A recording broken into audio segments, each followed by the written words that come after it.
যদি আগে অ্যারেস্ট হয়ে যেত তাহলে আজকে নির্যাতিতার মা বাবাকে হাই হাই করতে হতো।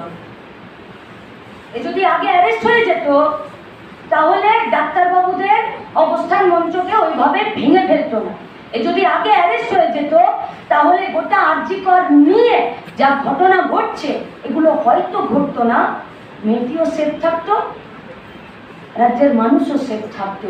আর যদি সে আগে অ্যারেস্ট হতো, কে জানে হয়তো দুর্নীতির যে মৌচাকে আমরা ঢিল ছুটতে চাইছি, মৌচাকটা বাঁধাই হতো না। তাহলে কারা এতদিন মৌচাকটা বাঁধতে দিল? কারা? প্রশ্ন তো এইখানে। আমরা আবারও বলছি, দোষীদের হেল অ্যান্ড হেভেন। যারা দোষীকে শিখণ্ডী করে দোষীদেরকে আড়াল করতে চাইছে, আমরা এর বিরুদ্ধে।